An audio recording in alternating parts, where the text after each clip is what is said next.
Hello ಗೆಳೆಯರೇ, ನಮ್ಮ ಲಾಯಕ್ಸ್ ಪ್ರಸ್ತುತಪಡಿಸುತ್ತಿರುವ ಕನ್ನಡದಲ್ಲಿ ದೈನಂದಿನ ಸುದ್ದಿ ವಿಶ್ಲೇಷಣೆಗೆ ತಮಗೆಲ್ಲರಿಗೂ ಸ್ವಾಗತ. ಇವತ್ತು ನಾವು ಮಾರ್ಚ್ 26, 2024 ಹಿಂದೂ ಪತ್ರಿಕೆಯಲ್ಲಿರುವಂಥ ಇಂಪಾರ್ಟೆಂಟ್ ಆರ್ಟಿಕಲ್ಸ್ಗಳನ್ನು ನೋಡಲಿದ್ದೇವೆ. ಸೊ ಇವತ್ತಿನ ಚರ್ಚೆಗೆ ತೆಗೆದುಕೊಂಡಿರ್ತಕ್ಕಂಥ ಆರ್ಟಿಕಲ್ಸ್ಗಳು ಯಾವ ರೀತಿಯಾಗಿದೆ ಅಂತ ನೋಡೋದಾದರೆ, ಮೊದಲ ಹಂತದಲ್ಲಿ ಯುನೈಟೆಡ್ ನೇಷನ್ಸ್ ಸೆಕ್ಯೂರಿಟಿ ಕೌನ್ಸಿಲ್ ಇವಾಗ ಗಾಜಾನಲ್ಲಿ ನಡೀತಾ ಇರತಕ್ಕಂತಹ ಒಂದು ವಾರನ್ನು ತಡೆಗಟ್ಟಲಿಕ್ಕೆ, ಅದರಲ್ಲೂ ಈ ಒಂದು ರಂಜಾನ ಸಂದರ್ಭದಲ್ಲಿ ಸೀಸ್ ಫೈರನ್ನು ಅನೌನ್ಸ್ ಮಾಡ್ತಾ ಇದ್ದಾರೆ. ಸೊ ಟೆಂಪ್ರರಿ ಬೇಸಿಸ್ ಮೇಲೆ ವಾರನ್ನು ತಡೆ ಹಿಡಿಯುವಂಥ ಒಂದು ಕಂಡೀಷನನ್ನು ಇವಾಗ ಯುನೈಟೆಡ್ ನೇಷನ್ ಸೆಕ್ಯೂರಿಟಿ ಕೌನ್ಸಿಲ್ ಮಾಡ್ತಾ ಇದೆ ಅಂತ. ಈ ಹಿನ್ನೆಲೆಯಲ್ಲಿ ಯುನೈಟೆಡ್ ನೇಷನ್ ಸೆಕ್ಯೂರಿಟಿ ಕೌನ್ಸಿಲ್ಗೆ ಸಂಬಂಧಪಟ್ಟಂಥ ಕೆಲವೊಂದಿಷ್ಟು ಬೇಸಿಕ್ ಇನ್ಫಾರ್ಮೇಷನ್ಸನ್ನು, ಜನರಲಿ ಇವಾಗ KPSC ಎಕ್ಸಾಮ್ ಇರ್ಬೋದು, UPSCನಲ್ಲಿ ಇದಕ್ಕೆ ಸಂಬಂಧಿಸಿದಂಥ ಇನ್ಫಾರ್ಮೇಷನ್ಸ್ ಮೇಲೆ ಸ್ಟೇಟ್ಮೆಂಟ್ ಬೇಸ್ಡ್ ಕ್ವಶನ್ಸನ್ನು ಕೇಳುವಂತಹ ಸಾಧ್ಯತೆಗಳು ಜಾಸ್ತಿ ಇರೋದ್ರಿಂದ, ಇವಾಗ ಅದರ ಬಗ್ಗೆ ಕನ್ಸರ್ನ್ ಸಹ ಇರೋದ್ರಿಂದ ನಾವು ಎಕ್ಸಾಮಿನೇಷನ್ ಪರ್ಸ್ಪೆಕ್ಟಿವಲ್ಲಿ ಪ್ರಿಲಿಮ್ಸಲ್ಲಿ ಹಾಗೂ ಮೇನ್ಸಲ್ಲೂ ಸಹ ನಾವು ಇದನ್ನು ಕನೆಕ್ಟ್ ಮಾಡ್ಕೊಳ್ಳಿಕ್ಕೆ ಸಾಧ್ಯತೆ ಇದೆ. ಇನ್ನು ಮುಂದಿನ ಆರ್ಟಿಕಲ್ ನಡಿನಲ್ಲಿ ಡಿಸ್ಟ್ರಿಕ್ಟ್ ಎಲೆಕ್ಷನ್ ಮ್ಯಾನೇಜ್ಮೆಂಟ್ ಪ್ಲಾನ್ಗೆ ಸಂಬಂಧಪಟ್ಟಂತಹ ಆರ್ಟಿಕಲನ್ನು ಕಾಣ್ತಾ ಇದ್ದೀವಿ. ಇದು ನಮಗೆ ಮೇನ್ಸ್ ಪರ್ಸ್ಪೆಕ್ಟಿವಲ್ಲಿ, ಅದರಲ್ಲೂ ಇವಾಗ KPSCನಲ್ಲಿ ಡೈರೆಕ್ಟಾಗಿ ಕ್ವಶನ್ಸನ್ನು ಕೇಳ್ಬೋದು, ಏನು ಫಂಕ್ಷನ್ ಇದೆ ಅನ್ನೋದ್ರ ಮೇಲೆ ನಾವು ಈ ಒಂದು ಆರ್ಟಿಕಲನ್ನು ಕಾಣ್ತಾ ಇದ್ದೀವಿ. ಸೊ ಯಾವ ರೀತಿಯಾಗಿ ಕಾರ್ಯವನ್ನು ನಿರ್ವಹಿಸುತ್ತೆ ಈ ಒಂದು ಎಲೆಕ್ಷನ್ ಪ್ರೊಸೆಸ್ ನಡಿನಲ್ಲಿ, ಡಿಸ್ಟ್ರಿಕ್ಟ್ ಲೆವೆಲಲ್ಲಿ ಎಷ್ಟು ಮಟ್ಟಿಗೆ ಎಕ್ಸಿಕ್ಯೂಷನ್ ಆಗ್ತಾ ಇದೆ ಅನ್ನೋದ್ರ ಬಗ್ಗೆ ಪರ್ಸ್ಪೆಕ್ಟಿವನ್ನು ಇಲ್ಲಿ ನಾವು ಕವರ್ ಮಾಡ್ಬೋದು. ಇನ್ನು ಮುಂದಿನ ಆರ್ಟಿಕಲ್ ನಡಿಯಲ್ಲಿ ಇವಾಗ ರೈಟ್ ಟು ಇಕ್ವಾಲಿಟಿಗೆ ಸಂಬಂಧಪಟ್ಟಂತೆ, ಅದರಲ್ಲೂ ಸರ್ಕಾರ ತೆಗೆದುಕೊಳ್ತಕ್ಕಂತಹ ಕಾನೂನುಗಳಾಗಿರ್ಬೋದು, ಇದನ್ನು ಸರಿಯಾಗಿದೆಯೋ ಇಲ್ವೋ, ಕಾನೂನಾತ್ಮಕವಾಗಿ ಇದೆಯೋ ಇಲ್ಲೋ ಅಂತ ಡಿಸ್ಕಷನ್ ಮಾಡಲಿಕ್ಕೆ, ಅಥವಾ ಅದು ಸರಿ ಇದೆಯೋ ಇಲ್ಲೋ ಅಂತ ಕಾನೂನುಬದ್ಧ ಇದೆಯೋ ಇಲ್ವೋ, ಸಂವಿಧಾನಾತ್ಮಕವಾಗಿ ಅದು ಬದ್ಧವಾಗಿದೆಯೋ ಇಲ್ಲೋ ಅಂತ ತಿಳಿಸ್ಕೊಡೋದು ನಮಗೆ ಇವತ್ತು ಜುಡಿಷಿಯರಿ ಸಿಸ್ಟಮ್ ಅಲ್ವಾ. ಸೊ ಈ ಒಂದು ಜುಡಿಷಿಯರಿ ಸಿಸ್ಟಮ್ ಸರಿಯಾಗಿ ರೆಸ್ಪಾನ್ಸನ್ನು ತೋರಿಸ್ತಾ ಇದ್ದೀನ. ಸೊ ಇಲ್ಲಿ ಫ್ರೀಡಮ್ ರಿಲೇಟೆಡ್ ಇರತಕ್ಕಂಥ ಇಶ್ಯೂಸ್ಗಳಾಗಿರ್ಬೋದು, ಅಥವಾ ಈಕ್ವಾಲಿಟಿ ರಿಲೇಟೆಡ್ ಇರತಕ್ಕಂಥ ಇಶ್ಯೂಸ್ಗಳಾಗಿರ್ಬೋದು, ಇವುಗಳನ್ನು ಐಡೆಂಟಿಫೈ ಮಾಡೋದು ಸುಪ್ರೀಂ ಕೋರ್ಟ್. ಸೊ ಇಲ್ಲಿ ಒಂದು ಕಂಟೆಕ್ಸ್ನ ಆಧಾರದ ಮೇಲೆ ಸಿಟಿಜನ್ಶಿಪ್ಗೆ ಸಂಬಂಧಪಟ್ಟಂಥ ಒಂದು ಕನೆಕ್ಟಿವಿಟಿಯಲ್ಲಿ ಎಂಫೋಸಿಸ್ ಮಾಡಲಿಕ್ಕೆ ಟ್ರೈ ಮಾಡ್ತಾ ಇದ್ದಾರೆ. ಇದನ್ನು ಸಹ ನಾವು ಮೇನ್ಸ್ ಪರ್ಸ್ಪೆಕ್ಟಿವಲ್ಲಿ ಕೆಲವೊಂದಿಷ್ಟು ಡೈಮೆನ್ಷನ್ಸನ್ನು ಕನೆಕ್ಟ್ ಮಾಡ್ಬೋದು. ಇನ್ನು ಕಾಫಿ ಇನ್ಫ್ಲೇಷನ್ಗೆ ಸಂಬಂಧಪಟ್ಟಂತಹ ಇನ್ಫಾರ್ಮೇಷನ್ ಇದೆ. ಸೊ ಕಾಫಿ ಇನ್ಫ್ಲೇಷನ್ ಅಂದರೆ ಹೆಚ್ಚು ಇವಾಗ ಕಾಫಿ ಪ್ರೈಸ್ ಇನ್ಕ್ರೀಸ್ ಆಗ್ತಾ ಇದೆ. ಇದಕ್ಕೆ ಕಾರಣಗಳನ್ನು ನಾವು ಕಾಣಬಹುದು. ಸೊ ಇದಕ್ಕೆ ಸಂಬಂಧಿಸಿದಂಥ ಬೇಸಿಕ್ ಇನ್ಫಾರ್ಮೇಷನ್ಸನ್ನು ಸಹ ನಾವು ಇವತ್ತು ಕನೆಕ್ಟ್ ಮಾಡ್ಕೊಳ್ಳಿಕ್ಕೆ ಟ್ರೈ ಮಾಡೋಣ. ಇಷ್ಟು ಆರ್ಟಿಕಲ್ಸ್ಗಳನ್ನು ಇವತ್ತು ನಾವು ಚರ್ಚೆ ಮಾಡಲಿದ್ದೇವೆ. ಇವತ್ತಿನ ಸುದ್ದಿ ವಿಶ್ಲೇಷಣೆಗೂ ಮುಂಚೆ ಇರತಕ್ಕಂಥ ಅನೌನ್ಸ್ಮೆಂಟ್ ಅಂತಂದರೆ, UPSC ಪ್ರಿಪ್ರೇಷನ್ ಮಾಡ್ತಕ್ಕಂತಹ ವಿದ್ಯಾರ್ಥಿಗಳಿಗೆ ಏಪ್ರಿಲ್ 8ನೇ ತಾರೀಕಿನಂದು ಹೊಸ ಬ್ಯಾಚನ್ನು ಸ್ಟಾರ್ಟ್ ಮಾಡ್ತಾ ಇದ್ದಾರೆ. ಪ್ರಿಲಿಮ್ಸ್ ಕಮ್ ಮೇನ್ಸ್ ಬ್ಯಾಚನ್ನು ಸ್ಟಾರ್ಟ್ ಮಾಡ್ತಾ ಇದ್ದಾರೆ. ಫೌಂಡೇಶನ್ ಕೋರ್ಸ್ಗೆ ಸಂಬಂಧಪಟ್ಟಂತೆಯೂ ಸಹ ಇದೇ ಪ್ಯಾಕೇಜಲ್ಲಿ ಇನ್ಕ್ಲೂಡ್ ಮಾಡಿರ್ತಾರೆ. ನಿಮಗೆ ಏನೇ ಇನ್ಫಾರ್ಮೇಷನ್ಸ್ ಬೇಕಿದ್ರೆ ಇಲ್ಲಿ ಅಬ್ಸರ್ವ್ ಮಾಡ್ಬೋದು. NCERTಗೆ ಸಪ್ರೇಟ್ ಆಗಿರುವಂಥ ಕೋರ್ಸ್ ಇದೆ, ಜನರಲ್ ಸ್ಟಡೀಸ್ ಆಗಿರ್ಬೋದು. ಸೊ ಇದಕ್ಕೆ ಸಂಬಂಧಿಸಿದಂಥ ಇಂಟಿಗ್ರೇಟೆಡ್ ಅಥವಾ ಹೋಲಿಸ್ಟಿಕ್ ಪ್ರೋಗ್ರಾಮ್ಸನ್ನು ಮೆನ್ಷನ್ ಮಾಡಿರೋದ್ರಿಂದ ನಿಮ್ಗೆ ಏನೇ ಕನ್ಸರ್ನ್ ಇದ್ರೂ ಸಹ ಇಲ್ಲಿರ್ತಕ್ಕಂಥ ನಂಬರ್ಗೆ ಕಾಲ್ ಮಾಡಿ ಹೆಚ್ಚಿನ ಮಾಹಿತಿಯನ್ನು ನೀವು ಪಡೆದುಕೊಳ್ಬಹುದು. ಇವತ್ತಿನ ಮೊದಲನೇ ಆರ್ಟಿಕಲನ್ನು ತೆಗೆದುಕೊಳ್ಳೋದಾದರೆ, ಇಲ್ಲಿ ಕಾಣ್ಬೋದು ರೋಬೋಸ್ಟಾ ಕಾಫಿಗೆ ಸಂಬಂಧಪಟ್ಟಂತಹ ಪ್ರೈಸಸ್ಗಳು ಇನ್ಕ್ರೀಸ್ ಆಗ್ತಾ ಇದೆ ಅನ್ನುವಂಥದ್ದನ್ನು ಕಾಣ್ತಾ ಇದ್ದೀವಿ. ಮೇಜರ್ ಫ್ಯಾಕ್ಟರ್ಸ್ಗಳು ಯಾವ ರೀತಿಯಾಗಿರ್ಬೋದು, ಗ್ಲೋಬಲ್ ಲೆವೆಲಲ್ಲಿರುವಂಥ ಒಂದು ಫ್ಯಾಕ್ಟರ್ಸ್ಗಳು, ಇವಾಗ ಸಪ್ಲೈ ಶಾರ್ಟೇಜ್ ಆಗಿದೆ, ಹಾಗಾಗಿ ಸಪ್ಲೈನೇ ಕಡಿಮೆ ಆಗಿದೆ ಅನ್ನುವಂಥ ನಿಟ್ಟಿನಲ್ಲಿ ಪ್ರೈಸಸ್ಗಳು ಹೆಚ್ಚಾಗಿದೆ ಅಂತ ಆಟೋಮೆಟಿಕ್ಲಿ ನಮ್ಗೆ ಗೊತ್ತಾಗುತ್ತೆ. ಇಲ್ಲಿ ಗ್ಲೋಬಲ್ ಲೆವೆಲಲ್ಲಿ ಟಾಪ್ ಪ್ರೊಡ್ಯೂಸಿಂಗ್ ಕಂಟ್ರೀಸ್ಗಳಂತ ನಾವು ಇಲ್ಲಿ ಜನರಲಿ ಅಬ್ಸರ್ವ್ ಮಾಡ್ಬೋದು. ಆರ್ಟಿಕಲ್ನ ಮುಖಾಂತರ ಅಬ್ಸರ್ವ್ ಮಾಡೋದಾದರೆ ವಿಯೆಟ್ನಾಂ ಅಂತಹ ಕಂಟ್ರೀಸ್ಗಳಾಗಿದೆ, ಹಾಗೂ ಇಂಡೋನೇಷ್ಯಾ. ಸೊ ಇವುಗಳ ಒಂದು ಪ್ರೊಡಕ್ಷನ್ ಅಥವಾ ಕಾಂಟ್ರಿಬ್ಯೂಷನ್ ಗ್ಲೋಬಲ್ ಲೆವೆಲಲ್ಲಿ ಕಡಿಮೆ ಆಗಿರೋದನ್ನು ಕಾಣ್ಬೋದು. ಸೊ ಮಲ್ಟಿಪಲ್ ಫ್ಯಾಕ್ಟರ್ಸ್ಗಳು ಇವಾಗ ಜನವರಿ ಟೈಮಲ್ಲಿ, ಇದೇ ಆರ್ಟಿಕಲಿಂದ ನಾವು ತೆಗೆದುಕೊಳ್ಳೋದಾದರೆ, ಜನವರಿ ಟೈಮಲ್ಲಿ ಒಂದು ಪ್ರಾಪರ್ ಆಗಿರುವಂಥ ಶವರ್ಸ್ಗಳಾಗಬೇಕು. ಸೊ ಈ ಒಂದು ಶವರ್ನಿಂದ ಅಥವಾ ಈ ಒಂದು ಪ್ರೆಸಿಪಿಟೇಷನ್ ಏನಿರುತ್ತಲ್ಲ, ಅದು ಏನು ಮಾಡುತ್ತೆ, ಕಾಫಿ ಬ್ಲೋಸಮ್ ಆಗಲಿಕ್ಕೆ, ಅದರಲ್ಲೂ ರೋಬೋಸ್ಟಾ ಕಾಫಿ ಪ್ಲಾಂಟ್ಸ್ಗೆ ಸಹಕಾರಿ ಆಗೋದನ್ನು ನಾವು ಕಾಣ್ತಾ ಇದ್ದೀವಿ. ಬಟ್ ಈ ಒಂದು ಕಂಡೀಷನಲ್ಲಿ ಮೇಜರ್ ಫ್ಯಾಕ್ಟರ್ ಬ್ಯಾಕ್ ಡ್ರಾಪ್ ಆಗಿದೆ ಅನ್ನೋದನ್ನು ನಾವು ಕಾಣ್ತಾ ಇದ್ದೀವಿ. ಅಬ್ಸೆನ್ಸ್ ಆಗಿರೋದನ್ನು ಇಲ್ಲಿ ಅಬ್ಸರ್ವ್ ಮಾಡ್ಬೋದು. ಸೊ ಬೇಸಿಕಲಿ ಇಲ್ಲಿ ಗ್ಲೋಬಲ್ ಲೆವೆಲಲ್ಲಿ ಇರತಕ್ಕಂಥ ಫ್ಯಾಕ್ಟರ್ ಆಗಿರ್ಬೋದು, ಹಾಗೂ ರೈನ್ಫಾಲ್ನ ಒಂದು ಆಧಾರದ ಮೇಲೆ ನಾವು ಹೆಚ್ಚು ಪ್ರೊಡಕ್ಷನನ್ನು ಮಾಡಲಿಕ್ಕೆ ಆಗ್ತಾ ಇಲ್ಲ ಅನ್ನುವಂಥ ಒಂದು ಕಂಡೀಷನನ್ನು ಇಲ್ಲಿ ಎಂಫೋಸಿಸ್ ಮಾಡ್ತಾ ಇದ್ದಾರೆ. ಇನ್ನು ಬ್ಯಾಕ್ಗ್ರೌಂಡ್ ಇನ್ಫಾರ್ಮೇಷನ್ಸ್ ನಮ್ಗೆ ಯಾವ ರೀತಿಯಾಗಿ ಗೊತ್ತಿರಬೇಕು, ಕಾಫಿ ಬೋರ್ಡ್ ಅಥವಾ ಇವಾಗ ಟೊಬ್ಯಾಕೊ ಬೋರ್ಡ್ ಎಲ್ಲಿದೆ, ರಬ್ಬರ್ ಬೋರ್ಡ್ ಎಲ್ಲಿದೆ, ಈ ರೀತಿಯಾಗಿ ಕೇಳ್ತಾರೆ. ಸೊ ಇದಕ್ಕೆ ಸಂಬಂಧಪಟ್ಟಂಥ ಇನ್ಫಾರ್ಮೇಷನು ಸಹ ನಮಗೆ ಇಲ್ಲಿ ಇಂಪಾರ್ಟೆಂಟ್ ಆಗುತ್ತೆ. ಫಾರ್ ಎಕ್ಸಾಂಪಲ್ ಇವಾಗ ಕಾಫಿ ಬೋರ್ಡ್ ಎಲ್ಲಿದೆ ಅಂತ ಕೇಳಿದರೆ ಬೆಂಗಳೂರು ಅಂತ ಕ್ಲಿಯರ್ ಆಗಿರಬೇಕು, ಕರ್ನಾಟಕದಲ್ಲಿ ಕಂಡು ಬರುತ್ತೆ ಅನ್ನುವಂಥ ಒಂದು ಕ್ಲಾರಿಟಿ. ಕಾಫಿ ಬೋರ್ಡ್ ಆಯಿತು. ನೆಕ್ಸ್ಟು ಟೀ ಬೋರ್ಡ್ ಅಂತ ಬಂದಾಗ ವೆಸ್ಟ್ ಬೆಂಗಾಲ್, ಕೋಲ್ಕತ್ತಾದಲ್ಲಿ ಇದು ಲೊಕೇಟ್ ಆಗಿದೆ ಅನ್ನೋದು ಇಂಪಾರ್ಟೆಂಟ್. ಕೋಲ್ಕತ್ತಾ ಟೀ ಬೋರ್ಡ್ ಆಯಿತು. ಇನ್ನು ರಬ್ಬರ್ ಇಂಪಾರ್ಟೆಂಟ್. ರಬ್ಬರ್ ಬೋರ್ಡ್ಗೆ ಸಂಬಂಧಪಟ್ಟಂತೆ ನಾವು ನೋಡೋದಾದರೆ ಕೊಟ್ಟಯಂ. ಸೊ ಕೊಟ್ಟಯಂ ಅಂತಂದರೆ ಇದು ನಾರ್ಮಲಿ ಕೇರಳದಲ್ಲಿ ಕಂಡು ಬರುತ್ತೆ, ಯಾಕಂದರೆ ರಬ್ಬರ್ ಪ್ರೊಡಕ್ಷನಲ್ಲಿ ಕೇರಳ ಹೆಚ್ಚು ಮಾಡ್ತಾಯಿದೆ, ಅಲ್ಲೇ ನಾವು ರಬ್ಬರ್ಗೆ ಸಂಬಂಧಿಸಿದಂಥ ಬೋರ್ಡನ್ನು ಕಾಣ್ತಾ ಇದ್ದೀವಿ ಅಂತ. ಇನ್ನು ಟೊಬ್ಯಾಕೊ ಪ್ರೊಡಕ್ಷನ್ಗೆ ಸಂಬಂಧಿಸಿದಂತೆ ನೋಡೋದಾದರೆ, ಆಂಧ್ರ ಪ್ರದೇಶದಲ್ಲಿರುವಂಥ ಗುಂಟೂರು ಪ್ಲೇಸಲ್ಲಿ ನಾವು ಟೊಬ್ಯಾಕೊ ಪ್ರೊಡಕ್ಷನ್ಗೆ ಸಂಬಂಧಿಸಿದಂಥ ಬೋರ್ಡನ್ನು ಕಾಣ್ತಾ ಇದ್ದೀವಿ ಅಂತ. ಸೊ ಇದು ಜನರಲ್ ಆಗಿ ಮ್ಯಾಚ್ ದ ಫಾಲೋಯಿಂಗಲ್ಲಿ ಅಥವಾ ಡೈರೆಕ್ಟಾಗೇ ಕೇಳ್ಬೋದು. ಇವಾಗ KPSC ಎಕ್ಸಾಮಿನೇಷನಲ್ಲಿ ಕೇವಲ ಕಾಫಿ ಬೋರ್ಡಲ್ಲಿದೆ ಅಂತ ಕೇಳಿ ಬೇರೆ ಬೇರೆ ಸ್ಟೇಟ್ಸ್ಗಳನ್ನು ಬೇರೆ ಬೇರೆ ಪ್ಲೇಸ್ಗಳನ್ನು ಮೆನ್ಷನ್ ಮಾಡ್ತಾರೆ. UPSCನಲ್ಲಿ ಮ್ಯಾಚ್ ದ ಫಾಲೋಯಿಂಗ್ ಕೊಡುವಂಥ ಎಕ್ಸ್ಪೆಕ್ಟೇಷನ್ಸನ್ನು ಮಾಡ್ಬೋದು. ಅಂದರೆ previous year already match the ಫಾಲೋಯಿಂಗಲ್ಲೇ ಇದನ್ನು UPSCನಲ್ಲಿ ಕೇಳಿದ್ದಾರೆ. ಸೊ ಈ ರೀತಿಯಂಥ ಕ್ವಶನ್ಸ್ಗಳು ಬರ್ತವೆ. ಇನ್ನು ಕಾಫಿ ಬೆಳೆಗೆ ಸಂಬಂಧಪಟ್ಟಂತೆ ನಾವು ನೋಡೋದಾದರೆ ಸೊ ಏನೇನು ಪಾಯಿಂಟ್ಸ್ಗಳು ನಮಗೆ ನೆನ್ಪಿಟ್ಕೋಬೇಕು, ಫ್ಯಾಕ್ಚುಯಲ್ ಇನ್ಫಾರ್ಮೇಷನ್ಸ್ ಯಾವ ರೀತಿಯಾಗಿ, ಗ್ಲೋಬಲ್ ಲೆವೆಲಲ್ಲಿ ಹೈಯೆಸ್ಟ್ ಯಾರು ಪ್ರೊಡ್ಯೂಸ್ ಮಾಡ್ತಾರೆ ಅನ್ನೋದು ನಮಗೆ ಫಸ್ಟ್ ಕ್ಲಿಯರ್ ಆಗಿರಬೇಕು. ಬ್ರೆಜಿಲ್ ಇವತ್ತು ಹೈಯೆಸ್ಟ್ ಪ್ರೊಡಕ್ಷನನ್ನು ಮಾಡುತ್ತೆ, ಲಾರ್ಜೆಸ್ಟ್ ಪ್ರೊಡ್ಯೂಸರ್ ಅಂತಲೇ ಅನಿಸ್ಕೊಳ್ಳುತ್ತೆ. ಇದಾದಮೇಲೆ ನೆಕ್ಸ್ಟು ವಿಯೆಟ್ನಾಂ, ಕೊಲಂಬಿಯಾ, ಇಂಡೋನೇಷ್ಯಾ ಅಂತ ಕಂಟ್ರೀಸ್ಗಳು ಸಹ ಪ್ರೊಡಕ್ಷನನ್ನು ಮಾಡುತ್ತೆ, ಅಂದರೆ ಮೇಜರ್ ಕಾಂಟ್ರಿಬ್ಯೂಷನನ್ನು ಮಾಡುತ್ತೆ. ಭಾರತ ಇವತ್ತು 6th ಲಾರ್ಜೆಸ್ಟ್ ಪ್ರೊಡ್ಯೂಸರ್ ಅಂತ ಅನಿಸ್ಕೊಳ್ಳುತ್ತೆ. ಗ್ಲೋಬಲ್ ಲೆವೆಲಲ್ಲಿ ಭಾರತದೊಂದು ಕಾಂಟ್ರಿಬ್ಯೂಷನ್ ಕಾಫಿಗೆ ಸಂಬಂಧಪಟ್ಟಂತೆ 6th ಲಾರ್ಜೆಸ್ಟ್. ಸೊ ಇಂಡಿಯಾದು ಸಹ ನಮಗೆ ಇಲ್ಲಿ ಇಂಪಾರ್ಟೆಂಟ್. ಇನ್ನು ಸ್ಟೇಟ್ ವೈಸ್ ಯಾವ್ಯಾವ ಸ್ಟೇಟ್ಸ್ಗಳು ಪ್ರೊಡ್ಯೂಸ್ ಮಾಡ್ತಾರೆ ಅನ್ನೋದು ಸಹ ನಾವಿಲ್ಲಿ ಗಮನ ಹರಿಸೋದಾದರೆ ಈ ಒಂದು ಮ್ಯಾಪನ್ನು ನೋಡ್ಬೋದು. ಇಲ್ಲಿ ಎಕ್ಸಾಕ್ಟ್ ಡೇಟಾಗಳನ್ನು ನೀವು ಕನ್ಸಿಡರ್ ಮಾಡಬೇಡಿ, ಯಾಕೆಂದರೆ ಅಪ್ಡೇಷನ್ಸ್ ಆಗಿದೆ. ಇದು 2018-19ನಲ್ಲಿ. ಬಟ್ ಲೆವೆಲ್ ಏನಿದೆ ಅಥವಾ ಡಿಫ್ರೆನ್ಸನ್ನು ನಾವು ನೋಡೋದಾದರೆ ಹೈಯೆಸ್ಟ್ ಪ್ರೊಡ್ಯೂಸ್ ಮಾಡೋದು ಕರ್ನಾಟಕ, ಕೇರಳ ಸೆಕೆಂಡು, ತಮಿಳುನಾಡು. ಸೊ ಇದು ಆರ್ಡರ್ ಏನಿದೆ ಇದು ಕರೆಕ್ಟಾಗಿದೆ. ಸೊ ಹಾಗಾಗಿ ಸೊ ಈ ಒಂದು ಇಮೇಜ್ನ ಮುಖಾಂತರ ನೀವು ಈಸಿಯಾಗಿ ನೆನ್ಪಿಟ್ಕೊಳ್ಬೋದು ಅಂತ ಸೇಮ್ ಓಲ್ಡ್ ಇಮೇಜನ್ನೇ ನಾವು ಪಿಕ್ ಮಾಡಿರೋದು. ಸೊ ಇಲ್ಲಿ ನಿಮಗೆ ಕ್ಲಿಯರ್ ಆಯಿತು, ಕರ್ನಾಟಕ, ಕೇರಳ ಮತ್ತು ತಮಿಳುನಾಡು ಹೈಯೆಸ್ಟ್ ಪ್ರೊಡಕ್ಷನ್ ಮಾಡುತ್ತೆ. ರಿಮೈನಿಂಗ್ ಪ್ರೊಡಕ್ಷನ್ ಸಹ ಯಾವ ಸ್ಟೇಟ್ಸ್ಗಳಲ್ಲಿ ಕಂಡು ಬರುತ್ತೆ ನೀವು ಇಲ್ಲಿ ಕಾಣ್ಬೋದು. ನಾರ್ತ್ ಈಸ್ಟರ್ನ್ ರೀಜನಲ್ಲಿ ಕಾಣ್ತಾ ಇದ್ದೀವಿ. ಸೊ ಅಗೇನ್ ಈಸ್ಟರ್ನ್ ರೀಜನಲ್ಲಿ ಹೆಚ್ಚು, ಈಸ್ಟರ್ನ್ ಘಾಟ್ ನಡಿನಲ್ಲಿ ಮತ್ತು ಸ್ವಲ್ಪ ವೆಸ್ಟರ್ನ್ ಘಾಟ್ ರೀಜನ್ ನಡಿನಲ್ಲಿ ಪ್ರೊಡಕ್ಷನನ್ನು ಕಾಣ್ತಾ ಇದ್ದೀವಿ ಅನ್ನುವಂಥ ಒಂದು ಕ್ಲಾರಿಟಿ. ಸೊ ರೀಜನ್ ವೈಸು ಸಹ ಸ್ಟೇಟ್ಮೆಂಟನ್ನು ಫಾರ್ಮ್ ಮಾಡುವಂಥ ಒಂದು ಸಾಧ್ಯತೆ ಇರುತ್ತೆ. ಈ ಒಂದು ಕಾಫಿ ಪ್ಲಾಂಟೇಷನ್ಗೆ ಸಂಬಂಧಪಟ್ಟಂತೆ ನಾವು ನೋಡೋದಾದರೆ ಹಿಸ್ಟಾರಿಕಲ್ ಬ್ಯಾಕ್ಗ್ರೌಂಡಲ್ಲಿ ನಾವು ಕೆಲವೊಂದಿಷ್ಟು ಇನ್ಫಾರ್ಮೇಷನ್ಸನ್ನು ತೆಗೆದುಕೊಳ್ಳಬೇಕಾದರೆ ಕಾಫಿಯನ್ನು ಭಾರತಕ್ಕೆ ಇಂಟ್ರೊಡ್ಯೂಸ್ ಫಸ್ಟ್ ಯಾವ ಒಂದು ಸಂದರ್ಭದಲ್ಲಿ ಮಾಡಿದರು ಅಂತಂದರೆ 17th ಸೆಂಚುರಿನಲ್ಲಿ ಕಾಣ್ಬೋದು. ಸೊ ಲೇಟ್ 17th ಸೆಂಚುರಿ ನಡಿನಲ್ಲಿ ಕಾಫಿಯನ್ನು ಇಂಟ್ರೊಡ್ಯೂಸ್ ಮಾಡಿರೋದನ್ನು ಕಾಣ್ತಾ ಇದ್ದೀವಿ. ಸೊ ಇಲ್ಲಿ ಯೆಮೆನ್ ಬೇಸ್ಡ್ ಒಬ್ಬ ಪರ್ಸನ್ ಏನಿದೆ ಅಲ್ಲ, ಆ ಒಂದು ಕಾಫಿ ಸ್ಮಗ್ಲಿಂಗ್ ಮಾಡೋದ್ರ ಮುಖಾಂತರ ಭಾರತಕ್ಕೆ ತಂದಿರುವಂಥದ್ದನ್ನು ಸ್ಮಗ್ಲಿಂಗ್ನ ಮುಖಾಂತರ ಆಗಿರೋದರಿಂದ ಭಾರತಕ್ಕೆ ಇದು ಬಂದಿದೆ. ಆಮೇಲೆ ಅದರ ಪ್ರೊಡಕ್ಷನ್ ಹೆಚ್ಚಾಗಿದೆ, ಅದರ ಮಾರ್ಕೆಟಿಂಗ್ ಹೆಚ್ಚಾಗಿದೆ ಅನ್ನೋದನ್ನು ನಾವು ಕಾಣ್ತಾ ಹೋಗ್ಬೋದು. So next coffee production 17th century ತನಕ ಸಹ ಡಚ್ ಬರ್ತಕ್ಕಂಥ ಒಂದು ಸಂದರ್ಭದಲ್ಲಿ ಕಾಫಿ ಕಲ್ಟಿವೇಷನ್ ಹೆಚ್ಚು ಸ್ಪ್ರೆಡ್ ಆಗ್ತಾ ಇರೋದನ್ನು ಕಾಣ್ತಾ ಇದ್ದೀವಿ. 17th ಸೆಂಚುರಿನಲ್ಲಿ ಇದನ್ನು ಹೆಚ್ಚು ಸ್ಪ್ರೆಡ್ ಮಾಡ್ತಾ ಇರೋದನ್ನು ಕಾಣ್ತಾ ಇದ್ದೀವಿ. ಸೊ ಯೆಮೆನ್ನಿಂದ ಫಸ್ಟ್ ಬಂದಿರೋದನ್ನು ನಾವು ಕಾಣ್ಬೋದು. ಈ ಒಂದು ಸಂದರ್ಭದಲ್ಲಿ 1670 ಒಂದು ಸಂದರ್ಭ ಅಂತಲೇ ಹೇಳ್ಬೋದು. ಅದು ಫಸ್ಟ್ ಟೈಮ್ ಅರೈವಲ್ ಆಗಿರುವಂಥದ್ದು.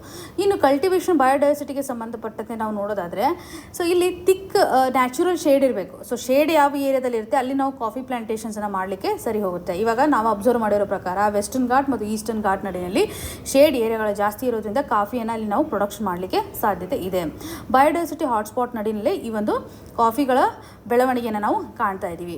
ಸೊ ಭಾರತದೊಂದು ಯೂನಿಕ್ ಬಯೋಡೈವರ್ಸಿಟಿಯನ್ನೇ ಇಲ್ಲಿ ಕಾಂಟ್ರಿಬ್ಯೂಷನ್ ಮಾಡ್ತಾ ಇರೋದು. ಅಪ್ರಾಕ್ಸಿಮೇಟ್ಲಿ ಅದರಲ್ಲೂ ಗುಡ್ ಕ್ವಾಲಿಟಿಯಾಗಿರ್ತಕ್ಕಂತಹ ವೆರೈಟಿಯನ್ನು ಭಾರತ ಪ್ರೊಡ್ಯೂಸ್ ಮಾಡಲಿಕ್ಕೆ ಸಾಧ್ಯತೆ ಇದೆ. ಪ್ರೊಡ್ಯೂಸ್ ಮಾಡಿರೋದ್ರಲ್ಲಿ ನಾವು ಹೆಚ್ಚು ಎಕ್ಸ್ಪೋರ್ಟ್ ಮಾಡ್ತೀವಿ. 65 to 70% ಅಷ್ಟು ಭಾರತ ಇವತ್ತು ಕಾಫಿಯನ್ನು ಎಕ್ಸ್ಪೋರ್ಟ್ ಮಾಡುತ್ತೆ. ಪ್ರೊಡ್ಯೂಸ್ ಮಾಡಿರೋದ್ರಲ್ಲಿ 65 to 70% ಅಷ್ಟು ನಾವು ಎಕ್ಸ್ಪೋರ್ಟ್ ಮಾಡ್ತೀವಿ. ರಿಮೈನಿಂಗ್ ನಮ್ಮ ಒಂದು ಡೊಮೆಸ್ಟಿಕ್ ಕನ್ಸಂಪ್ಷನ್ಗೆ ಯೂಸ್ ಮಾಡ್ತೀವಿ ಅನ್ನೋದನ್ನು ಕಾಣಬಹುದು.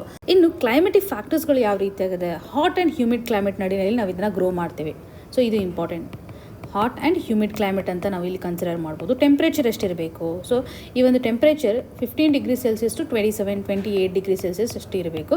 ಒಂದು ವೇಳೆ 30 ಆದ್ರೂ ಸಹ ತುಂಬ ಹಾರ್ಮ್ ಆಗುತ್ತೆ. ಈವನ್ ರೈನ್ಫಾಲನ್ನು ನಾವು ನೋಡಿದರೆ 150 to 250 ಸೆಂಟಿಮೀಟರ್ಸ್ ಅಷ್ಟು ರೈನ್ಫಾಲ್ ಆಗಬೇಕು ಅನ್ನುವಂಥದ್ದು. ಈವನ್ ಸ್ನೋ, ಫ್ರಾಸ್ಟ್ ಈ ರೀತಿಯಾದಂಥ ಕಂಡೀಷನ್ಸ್ ಕ್ರಿಯೇಟ್ ಆದರೆ, ಹೈ ಟೆಂಪ್ರೇಚರ್ ಏನಾದರೂ ಕ್ರಿಯೇಟ್ ಆದರೆ, ಸನ್ಲೈಟ್ ಒಂದು ವೇಳೆ ಜಾಸ್ತಿ ಇದ್ರೂ ಸಹ ಹಾರ್ಮ್ಫುಲ್ ಕಂಡೀಷನ್ಸನ್ನು ನಾವು ಕಾಣ್ಬೋದು. ಸೊ ಈವನ್ ಸಾಯಿಲನ್ನು ನಾವು ನೋಡೋದಾದರೆ ಹ್ಯೂಮಸ್ ಇರ್ತಕ್ಕಂತಹ ಸಾಯಿಲ್ಗಳು, ಮಿನರಲ್ಸ್ ಇರುವಂಥದ್ದಾಗಲಿ, ಈವನ್ ಲೋಮಿ ಸಾಯಿಲು ಬೆಸ್ಟ್ ಅಂತಲೇ ಹೇಳ್ಬೋದು.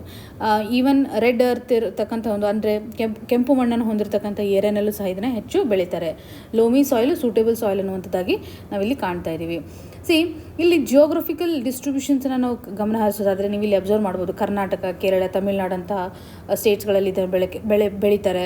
ಒಡಿಶಾ, ಮಣಿಪುರ ಆಗಿರ್ಬೋದು, ನಾರ್ತ್ ಈಸ್ಟರ್ನ್ ರೀಜನಲ್ಲಿ ಈ ಒಂದು ಮ್ಯಾಪ್ನ ಮುಖಾಂತರ ನೀವು ಕ್ಲಿಯರಾಗಿ ಅಬ್ಸರ್ವೇಷನನ್ನು ಮಾಡ್ಬೋದು. ಸೊ ಯಾವ ಏರಿಯಾ ವೈಸ್ ಇಲ್ಲಿ ಬೆಳೀತಾರೆ ಅನ್ನುವಂಥದ್ದಾಗಲಿ, ಇದರೊಂದಿಗೆ ಹೆಚ್ಚು ಯಾರು ಬೆಳೀತಾರೆ ಅನ್ನುವಂಥ ಕ್ಲಾರಿಟಿ ಇರಬೇಕು. ಕ್ಲೈಮೆಟಿಕ್ ಕಂಡೀಷನ್ಸ್ಗಳು ಎಷ್ಟು ಮಟ್ಟಿಗೆ ಇಂಪಾರ್ಟೆಂಟು, ಅದರ ಒಂದು ಇಂಪಾರ್ಟೆನ್ಸ್ ಅಥವಾ ಫ್ಯಾಕ್ಟರ್ಸ್ಗಳು ಏನಿದ್ದಾವೆ ಅನ್ನೋದ್ರ ಬಗ್ಗೆ ಕಾಣ್ಬೋದು. ಇನ್ನು ಬೋರ್ಡ್ಗೆ ಸಂಬಂಧಪಟ್ಟಂತೆಯೂ ಸಹ ನಮಗೆ ಕ್ಲಿಯರ್ ಆಗಿದ್ದರೆ ಸಾಕು. ಇಷ್ಟು ಇನ್ಫಾರ್ಮೇಷನ್ಸನ್ನು ಜನರಲಿ ನಾವು ಎಕ್ಸಾಮಿನೇಷನ್ ಪರ್ಸ್ಪೆಕ್ಟಿವಲ್ಲಿ ಈ ಒಂದು ಆರ್ಟಿಕಲ್ ಮುಖಾಂತರ ಬ್ಯಾಕ್ಗ್ರೌಂಡ್ ಇನ್ಫಾರ್ಮೇಷನ್ ಆಗಿ ಕನೆಕ್ಟ್ ಮಾಡ್ಬೋದು. ಇನ್ನು ಮುಂದಿನ ಆರ್ಟಿಕಲ್ ಯಾವ ರೀತಿಯಾಗಿದೆ, United Nations Security Council call for ceasefire in Gaza during Ramzan. So ಈ ಒಂದು ರಂಜಾನ ಸಂದರ್ಭದಲ್ಲಿ ಗಾಜಾನಲ್ಲಿ ನಡೀತಾ ಇರತಕ್ಕಂಥ ಅಥವಾ ಇಸ್ರೇಲ್ಗೆ ಸಂಬಂಧಪಟ್ಟಂಥ ಒಂದು ಇಶ್ಯೂ ಏನು ನಡೀತಾ ಇದೆಯಲ್ಲ, ಇಲ್ಲಿ ಸೀಸ್ ಫೈರನ್ನು ಅನೌನ್ಸ್ ಮಾಡ್ತಾ ಇದ್ದಾರೆ ಅನ್ನೋದ್ರ ಬಗ್ಗೆ ಕಾಣ್ತಾ ಇದ್ದೀವಿ. ಈ ನಿಟ್ಟಿನಲ್ಲಿ ಯುನೈಟೆಡ್ ನೇಷನ್ಸ್ ಸೆಕ್ಯೂರಿಟಿ ಕೌನ್ಸಿಲ್ನ ಒಂದು ಫಂಕ್ಷನ್ ಏನಿದೆ ಅನ್ನೋದ್ರ ಬಗ್ಗೆ ನಮಗೆ ಇಲ್ಲಿ ಕ್ಲಿಯರ್ ಆಗುತ್ತೆ. ವಾರನ್ನು ತಡೆಗಟ್ಟುವಂತಹ ಸಂದರ್ಭದಲ್ಲಿ ಇದು ಯಾವ ರೀತಿಯಂಥ ಡಿಸಿಷನ್ಸ್ಗಳನ್ನು ತೆಗೆದುಕೊಳ್ತಾ ಇರುತ್ತೆ. ಸೊ ಈ ಒಂದು ಆರ್ಟಿಕಲ್ಗೆ ಸಂಬಂಧಪಟ್ಟಂತಹ ಬ್ಯಾಕ್ಗ್ರೌಂಡ್ ಇನ್ಫಾರ್ಮೇಷನ್ಸ್ಗಳು ಅಥವಾ ಜನರಲಿ ನಾವು ಕನೆಕ್ಟ್ ಮಾಡ್ಕೊಳ್ಳೋದಾದರೆ ಇಲ್ಲಿರುವಂತಹ ಒಪಿನಿಯನ್ ಅಥವಾ ಪರ್ಸ್ಪೆಕ್ಟಿವ್ ಅದು ನಮ್ಗೆ ಇಂಪಾರ್ಟೆಂಟ್ ಅಲ್ಲ. ಜಸ್ಟ್ ಇವಾಗ ಅವರು ಒಂದು ಡಿಸಿಷನ್ನ ತೆಗೆದುಕೊಂಡಿದ್ದಾರೆ ಅಂತ ನಾವು ಕಂಟೆಕ್ಸ್ಟನ್ನು ತೆಗೆದುಕೊಳ್ತಾ ಬ್ಯಾಕ್ಗ್ರೌಂಡ್ ಇನ್ಫಾರ್ಮೇಷನ್ಸನ್ನು ಇಲ್ಲಿ ಕನೆಕ್ಟ್ ಮಾಡಲಿಕ್ಕೆ ಟ್ರೈ ಮಾಡೋಣ. ಇವಾಗ ಯುನೈಟೆಡ್ ನೇಷನ್ಗೆ ಸಂಬಂಧಪಟ್ಟಂತಹ ಕೆಲವೊಂದಿಷ್ಟು ಇಂಪಾರ್ಟೆಂಟ್ ಆರ್ಗನ್ಸ್ಗಳನ್ನು ಅಥವಾ ಬಾಡಿಗಳನ್ನು ಕಾಣ್ತೀವಿ. ಸೊ ಮೇಜರ್ ಬಾಡೀಸ್ಗಳು ಅಥವಾ ಮೇನ್ ಆರ್ಗನ್ಸ್ಗಳನ್ನು ನಾವು ನೋಡೋದಾದರೆ ಇಲ್ಲಿ ನೀವು ಅಬ್ಸರ್ವ್ ಮಾಡ್ಬೋದು. ಸೊ ಇಲ್ಲಿ ಪ್ರಥಮ ಹಂತದಲ್ಲಿ ಜನರಲ್ ಅಸೆಂಬ್ಲಿ ಅಂತ ಕಾಣ್ತೀವಿ. ಸೆಕ್ಯೂರಿಟಿ ಕೌನ್ಸಿಲ್, ಈಗ ಯುನೈಟೆಡ್ ನೇಷನ್ ಒಂದು ಸೆಕ್ಯೂರಿಟಿ ಕೌನ್ಸಿಲ್, ಇವಾಗ ಇದ್ರ ಬಗ್ಗೆ ನಾವು ಡಿಸ್ಕಷನನ್ನು ಮಾಡ್ತಾ ಇರುವಂಥದ್ದು. ಎಕನಾಮಿಕ್ ಆ್ಯಂಡ್ ಸೋಷಿಯಲ್ ಕೌನ್ಸಿಲ್ ಆಗಿರ್ಬೋದು, ಇಂಟರ್ನ್ಯಾಷನಲ್ ಕೋಡ್ ಆಫ್ ಜಸ್ಟಿಸ್ ಅಂತ ಕಾಣ್ತೇವೆ, ಈವನ್ ದ ಸೆಕ್ರೆಟರೇಟ್ ಅನ್ನುವಂಥದ್ದು, ದ ಟ್ರಸ್ಟಿಶಿಪ್ ಕೌನ್ಸಿಲ್ ಅನ್ನುವಂಥದ್ದಾಗಿ. ಸೊ ಇವೆಲ್ಲವೂ ಸಹ ಯುನೈಟೆಡ್ ನೇಷನ್ಸ್ನ ಒಂದು ಮೇನ್ ಆರ್ಗನ್ ಅಂತಲೇ ನಾವು ಕನ್ಸಿಡರ್ ಮಾಡ್ತೀವಿ. ಯುನೈಟೆಡ್ ನೇಷನ್ ಜನರಲ್ ಅಸೆಂಬ್ಲಿ ಇದೆಲ್ಲ ಎಲ್ಲಿದೆ ಅಂತಂದರೆ ಇದರ ಒಂದು ಹೆಡ್ ಕ್ವಾರ್ಟರ್ ನ್ಯೂಯಾರ್ಕ್ ನಡಿಯಲ್ಲಿ ನಾವು ಜನರಲಿ ಕಾಣ್ತೀವಿ. ಸೊ ಟೋಟಲ್ ಆಗಿ ಇಲ್ಲಿ 193 ಮೆಂಬರ್ಸ್ಗಳನ್ನು ನಾವು ಕಾಣ್ತಾ ಇರುವಂಥದ್ದು. ಎಲ್ಲ ಮೆಂಬರ್ಸ್ಗೂ ಸಹ ಈಕ್ವಲ್ ಆಗಿರುವಂಥ ಒಂದು ವೋಟನ್ನು ಎನ್ಶೋರ್ ಮಾಡಲಿಕ್ಕೆ ಈ ಒಂದು ಜನರಲ್ ಅಸೆಂಬ್ಲಿ ಸಹಕಾರಿ ಆಗುತ್ತೆ. ಈ ಒಂದು ಜನರಲ್ ಅಸೆಂಬ್ಲಿಯಿಂದನೇ ನಾವು ಸೆಕ್ಯೂರಿಟಿ ಕೌನ್ಸಿಲ್ಗೆ ಸಂಬಂಧಿಸಿದಂತಹ ಮೆಂಬರ್ಸ್ಗಳನ್ನು ಅಪಾಯಿಂಟ್ ಮಾಡುವಂಥದ್ದಾಗಲಿ, ಪರ್ಮನೆಂಟ್ ಮೆಂಬರ್ಸ್ಗಳನ್ನು ನಾವು ಆಲ್ರೆಡಿ ನೋಡ್ತೀವಿ 5 ಕಂಟ್ರೀಸ್ಗಳಿದ್ದಾವೆ. ಸೊ ನಾನ್ ಪರ್ಮನೆಂಟ್ ಮೆಂಬರ್ಸ್ಗಳನ್ನು ಅಸೈನ್ ಮಾಡುವಂಥ ಒಂದು ಕಾರ್ಯವನ್ನು ಮಾಡುತ್ತೆ. ಯುಎನ್ ಸೆಕ್ರೆಟರಿ ಜನರಲ್ಗೆ ಸಂಬಂಧಪಟ್ಟಂಥ ಅಪಾಯಿಂಟ್ಮೆಂಟನ್ನು ಸಹ ಜನರಲ್ ಅಸೆಂಬ್ಲಿ ಮಾಡುತ್ತೆ. ಸೊ ರಿಮೈನಿಂಗ್ ಬಾಡೀಸ್ಗೆ ಸಂಬಂಧಿಸಿದಂಥ ಎಲ್ಲ ಡಿಸಿಷನ್ಸ್ಗಳನ್ನು ಒಂದು ಜನರಲ್ ಅಸೆಂಬ್ಲಿಯಿಂದ ನಾವು ತೆಗೆದುಕೊಳ್ತೀವಿ ಅನ್ನುವಂಥ ಒಂದು ಕ್ಲಾರಿಟಿಯನ್ನು ಕಾಣಬಹುದು. ಸೊ ಬೇಸಿಕಲಿ ಇವಾಗ ನಾವು ಈ ಒಂದು ಆರ್ಟಿಕಲ್ ಮುಖಾಂತರ ಕನೆಕ್ಟ್ ಮಾಡ್ತಾ ಇರೋದು ಸೆಕ್ಯೂರಿಟಿ ಕೌನ್ಸಿಲ್ಗೆ ಸಂಬಂಧಿಸಿದಂತೆ ನಾವು ಗಮನ ಹರಿಸೋದಾದರೆ ಸೆಕ್ಯೂರಿಟಿ ಕೌನ್ಸಿಲ್ಗೆ ಸಂಬಂಧಿಸಿದಂತೆ ಹೆಡ್ ಕ್ವಾರ್ಟರ್ಸನ್ನು ಎಲ್ಲಿ ಕಾಣ್ತೇವೆ, ಇದು ಸಹ ನ್ಯೂಯಾರ್ಕಲ್ಲಿದೆ ಅನ್ನೋದ್ರ ಬಗ್ಗೆ ಕಾಣುವಂಥದ್ದು. ಇದರೊಂದಿಗೆ ಇದರ ಫಂಕ್ಷನ್ ಏನಿದೆ, ಇವತ್ತು ರೆಸ್ಪಾನ್ಸಿಬಲ್ ಆಗಿ ಒಂದು ಸೆಕ್ಯೂರಿಟಿಯನ್ನು ಮೆನ್ಷನ್ ಮಾಡಬೇಕಾಗುತ್ತೆ. ಗ್ಲೋಬಲ್ ಲೆವೆಲಲ್ಲಿ ಒಂದು ಪೀಸ್ ಮತ್ತು ಸೆಕ್ಯೂರಿಟಿಯನ್ನು ಮೇಂಟೈನ್ ಮಾಡುವಂಥದ್ದು ಇದರಲ್ಲಿರುವಂಥ ಮೆಂಬರ್ಸ್ಗಳು 15 ಮೆಂಬರ್ಸ್ಗಳಿದ್ದಾರೆ. 15ರಲ್ಲಿ 5 ಪರ್ಮನೆಂಟ್ ಮತ್ತು 10 ನಾನ್ ಪರ್ಮನೆಂಟ್ ಅಂತ ನಾವು ಇವಾಗಲೇ ನೋಡಿದ್ವಿ. ಸೊ ಇವಾಗ ಎಲ್ಲ ಮೆಂಬರ್ಸ್ಗಳಿಗೂ ಒಂದೊಂದು ವೋಟ್ ಇರುತ್ತೆ ಅನ್ನುವಂಥದ್ದನ್ನು ಕಾಣ್ಬೋದು. ಮೆಜಾರಿಟಿ ಆಧಾರದ ಮೇಲೆ ಡಿಸಿಷನ್ಸನ್ನು ತೆಗೆದುಕೊಳ್ತಾರೆ. ಸೊ ಇಲ್ಲಿ ಡಿಸಿಷನ್ನ ತೆಗೆದುಕೊಂಡಾದಮೇಲೆ ಎಲ್ಲ ಮೆಂಬರ್ ಕಂಟ್ರೀಸ್ಗಳ ಮೇಲೆ ಇದು ಅಬ್ಲಿಗೇಷನ್ಸ್ ಆಗುತ್ತೆ ಅನ್ನುವಂಥ ಸಹ ಕ್ಲಾರಿಟಿ ನಮಗೆ ಇಂಪಾರ್ಟೆಂಟ್. ಯಾಕೆಂದರೆ ಇವರು ತೆಗೆದುಕೊಳ್ಳುವಂಥ ಡಿಸಿಷನ್ ಒಂದು ಗ್ಲೋಬಲ್ ಕಂಟೆಕ್ಸ್ನ ಆಧಾರದ ಮೇಲೆ ಪೀಸ್ ಆ್ಯಂಡ್ ಸೆಕ್ಯೂರಿಟಿಯನ್ನು ಮೇಂಟೈನ್ ಮಾಡ್ಲಿಕ್ಕೆ ಅಂತಾನೆ. ಸೊ ಇದರೊಂದಿಗೆ ನಾನ್ ಪರ್ಮನೆಂಟ್ ಮೆಂಬರ್ಸ್ಗಳು ಸದ್ಯಕ್ಕೆ ಯಾವ್ಯಾವ ಇದ್ದಾವೆ, ಯಾಕೆಂದರೆ ಚೇಂಜ್ ಆಗ್ತಾ ಇರೋದ್ರಿಂದ ಸೊ ಜನರಲಿ ಯಾರಿದ್ದಾರೆ ಅಂತ ನಾವು ಗ್ಲಾನ್ಸ್ ಮಾಡ್ಕೋಬೋದು. ಇಲ್ಲಿ ನೀವು ಅಬ್ಸರ್ವ್ ಮಾಡ್ಬೋದು. ಈ ಒಂದು ಲಿಸ್ಟನ್ನು ಒಂದು ಸರ್ತಿ ಸ್ಕ್ರೀನ್ಶಾಟರ್ ತೆಗೆದು ಇಟ್ಕೊಳ್ಳಿ ಅಥವಾ ಬರೆದಾದರೂ ಇಟ್ಕೊಬೋದು. ಈ ಎಲ್ಲ ಮೆಂಬರ್ಸ್ಗಳು ನಾನ್ ಪರ್ಮನೆಂಟ್ ಮೆಂಬರ್ಸ್ ಅಂತ 10 ಮೆಂಬರ್ಸನ್ನು ನಾವು ಕಾಣ್ತಾ ಇದ್ವಿ. ಪರ್ಮನೆಂಟ್ ಮೆಂಬರ್ಸ್ಗಳನ್ನು ಸಹ ನೀವು ಇಲ್ಲಿ ಅಬ್ಸರ್ವ್ ಮಾಡಿ. ಚೈನಾ, ಫ್ರಾನ್ಸ್, ರಷ್ಯಾ ಇದೆ, ಯುನೈಟೆಡ್ ಕಿಂಗ್ಡಮ್ ಮತ್ತು ಯುನೈಟೆಡ್ ಸ್ಟೇಟ್ಸನ್ನು ಪರ್ಮನೆಂಟ್ ಮೆಂಬರ್ಸ್ ಆಗಿ ನಾವು ಕಾಣ್ತಾ ಇದ್ದೀವಿ. ಸೊ ನಾನ್ ಪರ್ಮನೆಂಟ್ ಮೆಂಬರ್ಸನ್ನು ಜನರಲ್ ಅಸೆಂಬ್ಲಿನಲ್ಲೇ ಎಲೆಕ್ಟ್ ಮಾಡ್ತಾರೆ ಫಾರ್ 2 ಇಯರ್ಸ್ ಟರ್ಮ್ಗೆ ಅಂತಲೇ ಕಾಣ್ಬೋದು. ಸೊ ಇಲ್ಲಿ ಟರ್ಮ್ನ ಆಧಾರದ ಮೇಲೂ ಸಹ ಮೆನ್ಷನ್ ಮಾಡಿದ್ದಾರೆ. ಈ ಒಂದು ಲಿಸ್ಟನ್ನು ನೀವು ಅಬ್ಸರ್ವ್ ಮಾಡ್ಬೋದು. ಸೊ ಇದರ ಫಂಕ್ಷನ್ ಏನಿದೆ ಅನ್ನೋದ್ರ ಬಗ್ಗೆ ನಮಗೆ ಕ್ಲಿಯರಾಗಿ ತಿಳ್ಕೊಂಡಿದ್ರೆ ಸಾಕು. ಸೊ ಜನರಲಿ ಏನಾಗುತ್ತೆ ಅಂತಂದರೆ ಇವಾಗ ಪರ್ಮನೆಂಟ್ ಮೆಂಬರ್ಸ್ಗಳನ್ನು ನಾವು ನೋಡಿದಾಗ ಪರ್ಮನೆಂಟ್ ಮೆಂಬರ್ಸ್ಗಳಿಗೆ ವೋಟಿಂಗ್ ಪವರ್ ತುಂಬ ಜಾಸ್ತಿ ಇರುತ್ತೆ. ನಾನ್ ಪರ್ಮನೆಂಟ್ ಮೆಂಬರ್ಸ್ಗಳನ್ನು ನಾವು ಕನ್ಸಿಡರ್ ಮಾಡಿದರೆ ಇಲ್ಲಿ ಕೇವಲ ಇವ್ರ ಟರ್ಮ್ ಏನಿರುತ್ತೆ 2 ಇಯರ್ಸ್ ಮಾತ್ರ ಇರುತ್ತೆ. ಈವನ್ ಭಾರತನೂ ಸಹ ಪರ್ಮನೆಂಟ್ ಮೆಂಬರ್ಶಿಪ್ಪನ್ನು ಪಡೆದುಕೊಳ್ಬೇಕು ಅಂತ ಸಾಕಷ್ಟು ಅಪ್ರೋಚನ್ನು ಮಾಡ್ತಾಯಿದೆ. ಈ ಒಂದು ಸೆಕ್ಯೂರಿಟಿ ಕೌನ್ಸಿಲ್ ನಡೆಯಲ್ಲಿ ಪರ್ಮನೆಂಟ್ ಮೆಂಬರ್ಶಿಪ್ಪನ್ನು ಪಡೆದುಕೊಳ್ಳಿಕ್ಕೆ ಇದರೊಂದಿಗೆ ಬೇರೆ ಬೇರೆ ಕಂಟ್ರೀಸ್ಗಳು G4 ನೇಷನ್ಸ್ ಅಂತಲೇ ನಾವು ಹೇಳ್ಬೋದು. G4 ನೇಷನ್ಸ್ ನಡೆಯಲ್ಲಿ ಬ್ರೆಜಿಲ್ ಅಂತ ಇದೆ, ಜರ್ಮನಿ, ಇಂಡಿಯಾ ಮತ್ತು ಜಪಾನ್ ಇದೆ. ಜಪಾನ್ ಇದೆ. ಸೊ ಈ 4 ಕಂಟ್ರೀಸ್ಗಳು ಏನಿದಾವಲ್ಲ ಮೆಂಬರ್ಶಿಪ್ಪನ್ನು ಪಡೆದುಕೊಳ್ಬೇಕು ಅಂತ ಒಂದು ಸ್ಟ್ರಗಲನ್ನು ಮಾಡ್ತಾ ಇದ್ದೇವೆ. ಸೊ ಈ 4 ಕಂಟ್ರೀಸ್ಗಳನ್ನು G4 ಕಂಟ್ರೀಸ್ಗಳನ್ನು ನಾವು ಕಾಣುವಂಥದ್ದು. ಇಲ್ಲಿ ನಾನ್ ಪರ್ಮನೆಂಟ್ ಮೆಂಬರ್ಶಿಪ್ ನಡೆಯಲ್ಲಿ ಭಾರತ ಇದು ಆಲ್ರೆಡಿ 8 ಟೈಮ್ಸ್ ನಾನ್ ಪರ್ಮನೆಂಟ್ ಮೆಂಬರ್ಶಿಪ್ಪನ್ನು ಹೊಂದಿರೋದಾಗಿ ನಾವು ಕಾಣ್ತಾ ಇದ್ದೀವಿ. ಈವನ್ ರೀಜ್ನಲ್ ವೈಸ್ ಸೆಲೆಕ್ಷನನ್ನು ಮಾಡ್ತಾ ಇರೋದ್ರಿಂದ ಭಾರತಕ್ಕೆ ಬೇರೆ ಬೇರೆ ಗ್ರೂಪಿಂಗ್ಸ್ಗಳಿಗೂ ಏಷ್ಯಾ ಪೆಸಿಫಿಕ್ ಗ್ರೂಪ್ ನಡೆಯಲ್ಲಿ ಸಪೋರ್ಟ್ ಇರೋದ್ರಿಂದ ಚೈನಾ ಸಪೋರ್ಟ್ ಮಾಡ್ತಾ ಇದೆ, ಪಾಕಿಸ್ತಾನ ಸಹ ಜನರಲಿ ನಾನ್ ಪರ್ಮನೆಂಟ್ ಮೆಂಬರ್ಶಿಪ್ಗೆ ಸಪೋರ್ಟ್ ಮಾಡಿರೋದ್ರಿಂದ ಭಾರತ ಆಲ್ರೆಡಿ 8 ಟೈಮ್ಸ್ ಆಗಿರೋದನ್ನು ನಾವು ಅಬ್ಸರ್ವ್ ಮಾಡ್ಬೋದು. ಸೊ ಜನರಲಿ ಇಷ್ಟು ಇನ್ಫಾರ್ಮೇಷನ್ಸನ್ನು ನಾವು ಫ್ಯಾಕ್ಚುಯಲ್ ಇನ್ಫಾರ್ಮೇಷನ್ಸ್ ಆಗಿ ಪ್ರಿಲಿಮ್ಸ್ ಪರ್ಸ್ಪೆಕ್ಟಿವಲ್ಲಿ ಕನೆಕ್ಟ್ ಮಾಡ್ಬೋದು. ಇನ್ನು ಮುಂದಿನ ಆರ್ಟಿಕಲನ್ನು ತೆಗೆದುಕೊಳ್ಳೋದಾದರೆ ಡಿಸ್ಟ್ರಿಕ್ಟ್ ಎಲೆಕ್ಷನ್ ಮ್ಯಾನೇಜ್ಮೆಂಟ್ ಪ್ಲಾನ್ಗೆ ಸಂಬಂಧಪಟ್ಟಂತೆ ಒಂದು ಹೋಲಿಸ್ಟಿಕ್ ಆಗಿರುವಂಥ ಅಪ್ರೋಚನ್ನು ಇಲ್ಲಿ ಕೊಡ್ತಾ ಇದ್ದಾರೆ. ಎಲೆಕ್ಟೋರಲ್ ಪ್ರೊಸೆಸ್ ಇವಾಗ ನಡೀತಾ ಇದೆ, ಎಫಿಷಿಯೆಂಟ್ ಆಗಿರುವಂಥ ಎಲೆಕ್ಷನ್ಸನ್ನು ನಡೆಸಬೇಕು. ಸೊ ಅದರಲ್ಲೂ ಇವಾಗ ಎಲೆಕ್ಟೋರಲ್ ಬೂತ್ಗೆ ಸಂಬಂಧಪಟ್ಟಂತಹ ಕಂಟ್ರೋಲಿಂಗ್ ಏನಿರುತ್ತೆ ಡಿಸ್ಟ್ರಿಕ್ಟ್ ಅಥಾರಿಟಿ ನಡಿಲಿ ಇರುತ್ತೆ. ಸೊ ಈ ಒಂದು ಡಿಸ್ಟ್ರಿಕ್ಟ್ ಎಲೆಕ್ಷನ್ ಮ್ಯಾನೇಜ್ಮೆಂಟ್ ಪ್ಲಾನ್ ಅಡಿನಲ್ಲಿ ಕಾಂಪ್ರಿಹೆನ್ಸಿವ್ ಆಗಿರತಕ್ಕಂಥ ಒಂದು ಡಾಕ್ಯುಮೆಂಟ್ ಇರುತ್ತೆ. ಸ್ಟ್ಯಾಟಿಸ್ಟಿಕ್ಸ್ ಮತ್ತು ಅನಾಲಿಸಿಸ್ ಹೇಗೆ ನಾವು ಕಂಡಕ್ಷನನ್ನು ಮಾಡಬೇಕು ಅನ್ನುವಂಥದ್ದಾಗಿ. ನಮ್ಮ ಪ್ರಜಾಪ್ರಭುತ್ವ ರಾಷ್ಟ್ರದ ಅಡಿನಲ್ಲಿ ಫ್ರೀ ಆ್ಯಂಡ್ ಫೇರ್ ಮತ್ತು ಇನ್ಕ್ಲೂಸಿವ್ ಆಗಿರ್ತಕ್ಕಂಥ ಎಲೆಕ್ಷನ್ ಪ್ರೊಸೆಸನ್ನು ತರಬೇಕು ಅಂತಂದರೆ ಎಕ್ಸಿಕ್ಯೂಷನ್ ಮಾಡುವಂಥ ಸಂದರ್ಭದಲ್ಲಿ ಏನೇನು ಹರ್ಡಲ್ಸ್ಗಳಿರ್ತವೆ ಅದನ್ನೆಲ್ಲ ಹೋಗ್ಲಾಡಿಸ್ಬೇಕಾಗುತ್ತೆ. ಸೊ ಅದರಲ್ಲೂ ಲಾರ್ಜ್ ಪಾಪ್ಯುಲೇಷನ್ ಇವಾಗ ಪಾರ್ಟಿಸಿಪೇಷನ್ ಮಾಡ್ತಾ ಇರೋದ್ರಿಂದ ಅವ್ರಿಗೆ ಬೇಕಾಗ್ತಕ್ಕಂಥ ಒಂದು ಫೆಸಿಲಿಟೀಸ್ಗಳನ್ನು ನಾವು ಇಲ್ಲಿ ಪ್ರೊವೈಡ್ ಮಾಡಬೇಕಾಗುತ್ತೆ. ಸೊ ಇಲ್ಲಿ ಯಾವ್ಯಾವ ಹ್ಯೂಮನ್ ರಿಸೋರ್ಸಸ್ಗಳ ಒಂದು ಪಾರ್ಟಿಸಿಪೇಷನ್ ಆಗಿರ್ಬೋದು, ಲಾ ಎನ್ಫೋರ್ಸ್ಮೆಂಟ್ ಏಜೆನ್ಸೀಸ್ಗಳ ಒಂದು ಇನ್ವಾಲ್ವ್ಮೆಂಟ್ ಆಗಿರುತ್ತೆ, ಮತ್ತು ಈವನ್ ಆಡಳಿತಾತ್ಮಕವಾಗೂ ಸಹ ಸಪೋರ್ಟ್ನ ಒಂದು ತೆಗೆದುಕೊಳ್ಬೇಕಾಗುತ್ತೆ. ಸೊ ರೆಗ್ಯುಲರ್ ಬೇಸಿಸ್ ಮೇಲೆ ಪೊಲಿಟಿಕಲ್ ಪಾರ್ಟೀಸ್ಗಳಾಗಿರ್ಬೋದು, ಮೀಡಿಯಾ ಆಗಿರ್ಬೋದು, ಸೊ ಇವುಗಳಿಗೆಲ್ಲನೂ ಸಹ ಪ್ಲ್ಯಾನ್ಗಳನ್ನು ಬ್ರೀಫಾಗಿ ಹೇಳುವಂಥ ಒಂದು ಕಂಡೀಷನ್ಸ್, ಇಂಟ್ರಾಕ್ಷನ್ಸು ಗ್ರ್ಯಾಜುವಲ್ ಬೇಸ್ ಮೇಲೆ ನಡೀತಾನೆ ಇರುತ್ತೆ ಅನ್ನೋಂಥದ್ದನ್ನು ಕಾಣ್ಬೋದು. ಬೇಸಿಕಲಿ ಈ ಒಂದು ಡೆಮೋಗ್ರಫಿಕ್ ಸ್ಟ್ರಕ್ಚರ್ನ ಆಧಾರದ ಮೇಲೆ ನಾವು ಇನ್ಫ್ರಾಸ್ಟ್ರಕ್ಚರನ್ನು ಸಹ ಇಲ್ಲಿ ಪ್ರೊವೈಡ್ ಮಾಡಬೇಕು. ಫೆಸಿಲಿಟೀಸ್ ನಡಿನಲ್ಲಿ ನಾವು ನೋಡೋದಾದರೆ ಇವಾಗ ಒಂದು ಶಾಲೆಯಲ್ಲಿ ಇವಾಗ ಬೂತನ್ನು ಕಂಡಕ್ಟ್ ಮಾಡ್ತಾ ಇದ್ದಾರೆ ಅಂತಂದರೆ ಅಲ್ಲಿ ಇನ್ಫ್ರಾಸ್ಟ್ರಕ್ಚರ್ ಫೆಸಿಲಿಟೀಸ್ಗಳು ಹೆಂಗಿದಾವೆ, ಲೈಟಿಂಗ್ ಇದೆನಾ, ಎಲೆಕ್ಟ್ರಿಸಿಟಿ ಇದೆನಾ, ಸೊ ಇವುಗಳನ್ನೆಲ್ಲ ಕನ್ಸಿಡರ್ ಮಾಡ್ತಾರೆ. ಇಲ್ಲಿ ನೀವು ಅಬ್ಸರ್ವ್ ಮಾಡ್ಬೋದು, ಕನೆಕ್ಟಿವಿಟಿ ಆಧಾರದ ಮೇಲೆ ನಾವು ಅಂಡರ್ಸ್ಟ್ಯಾಂಡ್ ಮಾಡ್ಕೋಬೇಕಾಗುತ್ತೆ ಅನ್ನುವಂಥದ್ದು. ಇದರೊಂದಿಗೆ ನಾವು ಬೇರೆ ಬೇರೆ ಎಲೆಕ್ಟ್ರಿಕ್ ಮಷಿನ್ಸ್ಗಳನ್ನು ನಾವು ಕಾಣ್ಬೋದು. ಇ ವಿ ಎಮ್ ಮಷಿನ್ಸ್ಗಳನ್ನು ಯೂಸ್ ಮಾಡುವಂಥದ್ದು, ಈವನ್ ಸೀಲ್ಡ್ ಆಗಿರುವಂಥ ಅಥವಾ ಸ್ಟೇಷನರಿ ಆಗಿರ್ಬೋದು, ಸ್ಟ್ಯಾಟ್ಯುಟರಿ ಫಾರ್ಮ್ಸ್ಗಳು, ಇವೆಲ್ಲ ಎಷ್ಟರ ಮಟ್ಟಿಗೆ ಫೆಸಿಲಿಟೀಸನ್ನು ಪ್ರೊವೈಡ್ ಮಾಡ್ತಾ ಇದೆ ಇವುಗಳನ್ನು ಎಲ್ಲ ಎನ್ಶೋರ್ ಮಾಡಬೇಕಾಗುತ್ತೆ ಅನ್ನುವಂಥ ಒಂದು ಕಂಡೀಷನ್. ಸೊ ಇಲ್ಲಿ ಪ್ರಾಪರಾಗಿ ಒಂದು ನಾವು ರಿಸೋರ್ಸಸ್ಗಳನ್ನು ಸಹ ಟ್ರೈನ್ ಮಾಡಬೇಕು. ಯಾರ್ಯಾರು ಇವಾಗ ಈ ಎಲೆಕ್ಷನ್ ನಡಿನಲ್ಲಿ ಪಾರ್ಟಿಸಿಪೇಷನನ್ನು ಮಾಡ್ತಾ ಇದ್ದಾರಲ್ಲ ಅವ್ರಿಗೆ ಪ್ರಮುಖವಾಗಿ ನಾವು ಅವ್ರಿಗೆ ಪ್ರೊಸೀಜರನ್ನು ಅಥವಾ ಯಾವ ರೀತಿ ಅಂತ ಮೆಥಡ್ ಇರುತ್ತೆ ಅದನ್ನೆಲ್ಲನೂ ಸಹ ಎಜುಕೇಟ್ ಮಾಡಬೇಕು. ಸೊ ಎವ್ರಿ ಇಯರ್ ಬೇಸಿಸ್ ಮೇಲೆ ಏನಾಗುತ್ತೆ ಅಂದರೆ ಬೇರೆ ಬೇರೆ ಜನ ಅದರಲ್ಲಿ ಇನ್ವಾಲ್ವ್ಮೆಂಟನ್ನು ತೋರಿಸ್ತಾ ಇರೋದ್ರಿಂದ ಹೊಸಬ್ರು ಬರ್ತಾನೆ ಇರ್ತಾರೆ. ಸೊ ಅವರಿಗೆ ಸರಿಯಾದಂಥ ಒಂದು ಟ್ರೈನಿಂಗನ್ನು ಕೊಡಬೇಕಾಗುತ್ತೆ ಅಂತ ಇಲ್ಲಿ ಆರ್ಟಿಕಲ್ ನಡಿಯಲ್ಲಿ ಇಂಪಾರ್ಟೆಂಟ್ಲಿ ನಾವು ಅರ್ಥ ಮಾಡ್ಕೋಬೇಕಾಗಿರೋದು, ಇಲ್ಲಿ systematic voter education and electoral participation ಇದೆಯಲ್ಲ, ಸೊ ಇದು ಇಂಪಾರ್ಟೆಂಟ್. ಸೊ ಇದರ ಆಧಾರದ ಮೇಲೆ ಕ್ವಶನ್ಸ್ಗಳನ್ನು ಪ್ರಿಲಿಮ್ಸಲ್ಲಿ ನಾವು ಎಕ್ಸ್ಪೆಕ್ಟ್ ಮಾಡ್ಬೋದು. Systematic voters education and electoral participation ಈ ಒಂದು ಸ್ವೀಪ್ ನಡಿನಲ್ಲಿ ಸೊ ನಾವು ಬೇಸಿಕಲಿ ಫೋಕಸ್ ಮಾಡ್ತಾ ಇರೋದು ಎಲೆಕ್ಟೋರಲ್ ಪಾರ್ಟಿಸಿಪೇಷನನ್ನು ಇನ್ಕ್ರೀಸ್ ಮಾಡಬೇಕು ಅನ್ನುವಂಥ ಒಂದು ಟಾರ್ಗೆಟನ್ನು ಹೊಂದಿದೆ. ಸೊ ಈ ಒಂದು ಪ್ಲ್ಯಾನ್ ನಡಿನಲ್ಲಿ ಹೆಚ್ಚು ಜನ ಇವಾಗ ವೋಟಿಂಗ್ ಸಿಸ್ಟಮ್ ನಡಿನಲ್ಲಿ ಬರಬೇಕು, ವೋಟಿಂಗ್ ಮಾಡಲಿಕ್ಕೆ ಮುಂದಾಗಬೇಕು. ಸೊ ವೋಟರ್ ಟರ್ನ್ಔಟ್ ಹೆಚ್ಚಿಗೆ ಮಾಡಬೇಕು ಅನ್ನುವಂಥ ಒಂದು ಟಾರ್ಗೆಟ್ನ ಮುಖಾಂತರ ಇನ್ಫ್ರಾಸ್ಟ್ರಕ್ಚರ್ ಇಲ್ಲೆಲ್ಲ ಫೆಸಿಲಿಟೀಸ್ಗಳನ್ನು ಪ್ರೊವೈಡ್ ಮಾಡೋದು. ಪೋಲಿಂಗ್ ಸ್ಟೇಷನ್ಗೆ ಸಂಬಂಧಪಟ್ಟಂತೆ ನಾವು ಎಷ್ಟರ ಮಟ್ಟಿಗೆ ಫೋಕಸ್ ಮಾಡಲಿಕ್ಕಾಗುತ್ತೆ ಅದನ್ನು ಫೋಕಸ್ ಮಾಡಬೇಕು ಅನ್ನುವಂತಹ ನಿಟ್ಟಿನಲ್ಲಿ. ಸೊ ಇಲ್ಲಿ ಜನರಲ್ ಏನಾಗುತ್ತೆ ಅಂದರೆ ಡಿಸ್ಟ್ರಿಕ್ಟ್ ಅಥಾರಿಟಿನಲ್ಲಿ ಅಲ್ಲಿ ಏನು ಅವಶ್ಯಕತೆ ಇರುತ್ತೆ ಅಂದರೆ ಆ ಒಂದು ಏರಿಯಾ ಆಧಾರದ ಮೇಲೆ ಎಷ್ಟು ಮಟ್ಟಿಗೆ ಫೆಸಿಲಿಟೀಸನ್ನು ಪ್ರೊವೈಡ್ ಮಾಡೋಕ್ಕಾಗುತ್ತೆ, ಮತ್ತು ಟ್ರಾನ್ಸ್ಪರೆನ್ಸಿಯನ್ನು ಸಹ ನಾವಿಲ್ಲಿ ಎನ್ಶೋರ್ ಮಾಡಬೇಕಾಗುತ್ತೆ. ಸಿಟಿಜನ್ಸ್ಗಳಿಗೆ ಯಾವುದೇ ರೀತಿಯಾಗಿ ಒಪೇಕ್ನೆಸ್ಸನ್ನಲ್ಲಿ ತೋರಿಸಲಿಕ್ಕೆ ಆಗೋದಿಲ್ಲ. ಸೊ ಈ ಎಲ್ಲ ಇಶ್ಯೂಸ್ಗಳನ್ನು ಅಡ್ರೆಸ್ ಮಾಡ್ಲಿಕ್ಕಂತಲೇ systematic voters education and electoral ಪಾರ್ಟಿಸಿಪೇಷನನ್ನು ಎಂಫಸಿಸ್ ಮಾಡ್ತಾ ಇದ್ದಾರೆ ಅನ್ನುವಂಥ ಒಂದು ಕ್ಲಾರಿಟಿ ನಮಗೆ ಇಂಪಾರ್ಟೆಂಟ್. ಇನ್ನು ಮುಂದಿನ ಆರ್ಟಿಕಲನ್ನು ತೆಗೆದುಕೊಳ್ಳೋದಾದರೆ understanding what the right to equality promises ಅಂತ ಇದೆ. ಇಲ್ಲಿ ನಾವು ಸಿಟಿಜನ್ಶಿಪ್ ಅಮೆಂಡ್ಮೆಂಟ್ ಆ್ಯಕ್ಟ್ 2019 ನೋಡೋದಾದರೆ ಇಲ್ಲಿ ಕೆಲವೊಂದಿಷ್ಟು ಡಿಸ್ಕ್ರಿಮಿನೇಷನನ್ನು ಕಾಣ್ಬೋದು. ನಿಮಗೆಲ್ಲ ಕ್ಲಿಯರಾಗಿ ಗೊತ್ತಾಗುತ್ತೆ. ಕೇವಲ ಕೆಲವೇ ರೀಜನ್ಸ್ಗಳಿಂದ ಬರ್ತಕ್ಕಂಥವರನ್ನು, ನಾನ್ ಮುಸ್ಲಿಮನ್ನು ಮಾತ್ರ ನಾವಿಲ್ಲಿ ಕನ್ಸಿಡರ್ ಮಾಡ್ತಾ ಇದ್ವಿ. ಬಾಂಗ್ಲಾದೇಶ್, ಅಫ್ಘಾನಿಸ್ತಾನ್, ಪಾಕಿಸ್ತಾನ್ ಈ 3 ರೀಜನ್ಸಿಂದ ಬರ್ತಕ್ಕಂಥ ನಾನ್ ಮುಸ್ಲಿಮ್ಸ್ಗಳಿಗೆ ನಾವು ಇವತ್ತು ಸಿಟಿಜನ್ಶಿಪ್ಪನ್ನು ಪ್ರೊವೈಡ್ ಮಾಡಲಿಕ್ಕಂತಲೇ ಈ ಒಂದು ಲಾ ನಮಗೆ ಸಹಕಾರಿ ಆಗ್ತಾ ಇದೆ. ಸೊ ಈ ನಿಟ್ಟಿನಲ್ಲಿ ಇದು ರೈಟ್ ಟು ಈಕ್ವಾಲಿಟಿಯನ್ನು ವೈಲೇಷನ್ ಮಾಡ್ತಾ ಇದೆ ಅನ್ನುವಂಥ ಒಂದು ಕಂಟೆಕ್ಸ್ಟ್. ಆರ್ಟಿಕಲ್ 14 ಇದು ವೈಲೇಷನ್ ಮಾಡ್ತಾ ಇದೆ ಅನ್ನೋದ ಕಾಣ್ತಾ ಇದ್ದೀವಿ.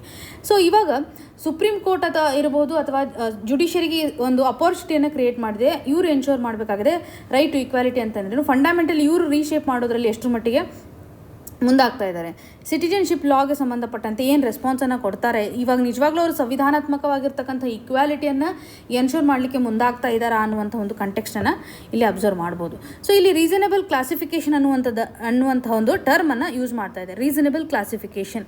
ಸೊ ರೀಸನೇಬಲ್ ಇವಾಗ ಸುಪ್ರೀಂ ಕೋರ್ಟ್ ಇವಾಗ ಸರ್ಕಾರ ತೆಗೆದುಕೊಂಡಿರ್ತಕ್ಕಂಥ ಒಂದು ಕಂಟೆಕ್ಸ್ಟನ್ನು ನೋಡೋದಾದರೆ ಸರ್ಕಾರ ಯಾವ ಒಂದು ಆಧಾರದ ಮೇಲೆ ಯಾವ ಒಂದು ಗೋಲನ್ನು ಇಟ್ಟುಕೊಂಡು ತೆಗೆದುಕೊಂಡಿದ್ದಾರೆ. ಸೊ ಇಲ್ಲಿ ನಾವು ಡಿಸ್ಟಿಂಕ್ಷನ್ಸನ್ನು ಮಾಡಿದ್ವಿ, ರೀಸನೇಬಲ್ ಆಗಿ ಮಾಡಿದ್ವಾ, ಯಾವ ಒಂದು ರೀಸನ್ ಆಧಾರದ ಮೇಲೆ ನಾವು ಅವರನ್ನು ಎಕ್ಸ್ಕ್ಲೂಡ್ ಮಾಡ್ತಾ ಇದ್ದೀವಿ, ನಮ್ಮ ಒಂದು ಎಂಡ್ ಗೋಲ್ ಏನಿದೆ, ಸೊ ಸರ್ಕಾರದ ಒಂದು ಗೋಲ್ ಯಾವ ರೀತಿಯಾಗಿದೆ, ಏನನ್ನು ಅಚೀವ್ ಮಾಡಲಿಕ್ಕೆ ಮುಂದಾಗ್ತಾ ಇದೆ ಅನ್ನುವಂಥ ಕ್ವಶನ್ಸ್ಗಳನ್ನು ಕಾಣ್ಬೋದು. ಸೊ ಇದೆಲ್ಲ ಏನಂದರೆ ರೀಸನೇಬಲ್ ಆಗಿದೆನಾ ಅಂತ, ರೀಸನೇಬಲ್ ಕ್ಲಾಸಿಫಿಕೇಷನ್ ಟೆಸ್ಟ್ ಅಂತಲೇ ನಾವು ಇಲ್ಲಿ ಹೇಳ್ಬೋದು. ಯಾವ ರೀತಿಯಾಗಿ ನಾವು ಕ್ಲಾಸಿಫೈ ಮಾಡ್ತಾ ಇದ್ವಿ. ಇವಾಗ ಸಂವಿಧಾನದಲ್ಲಿ ರಿಸ್ಟ್ರಿಕ್ಷನ್ಸ್ಗೆ ಸಂಬಂಧಪಟ್ಟಂತೆ ನಾವು ನೋಡೋದಾದರೆ ರೀಸನೇಬಲ್ ರಿಸ್ಟ್ರಿಕ್ಷನ್ಸನ್ನು ನಾವು ಕನ್ಸಿಡರ್ ಮಾಡೋದಾದರೆ ಇವಾಗ ಸರ್ಕಾರ ನಿಜವಾಗ್ಲೂ ನಮ್ಮ ಮೇಲೆ ರಿಸ್ಟ್ರಿಕ್ಷನ್ಸನ್ನು ಹಾಕ್ಬೋದು. ಇವಾಗ ಫ್ರೀಡಮ್ ಆಫ್ ಸ್ಪೀಚ್ ಇಷ್ಟೊಂದು ನಮಗೆ ಲಿಬರ್ಟಿ ಕೊಟ್ಟರು ಸಹ ಈ ಒಂದು ಫ್ರೀಡಮ್ ಆಫ್ ಸ್ಪೀಚ್ಗೆ ಸಂಬಂಧಿಸಿದಂತೆ ರೆಸ್ಟ್ರಿಕ್ಷನ್ಸನ್ನು ಹಾಕ್ಬೋದು. ಬಟ್ ರೀಸನೇಬಲ್ ರಿಸ್ಟ್ರಿಕ್ಷನ್ಸ್ ಅಂದಾಗ ಇವಾಗ ನ್ಯಾಷನಲ್ ಸೆಕ್ಯೂರಿಟಿಗೆ ಸಂಬಂಧಪಟ್ಟಂಥ ಇಶ್ಯೂ ನಡೆದಾ ಇರುತ್ತೆ, ಪಬ್ಲಿಕ್ ಇಂಪಾರ್ಟೆನ್ಸ್ ಆಗಿರ್ಬೋದು, ಈವನ್ ನಾವು ಬೇರೆ ಕಂಟ್ರಿಗಳೊಂದು ಏನಾದರೂ ಅಗ್ರಿಮೆಂಟ್ ಮಾಡ್ತಕ್ಕಂಥ ಸಂದರ್ಭದಲ್ಲಿ ಸೊ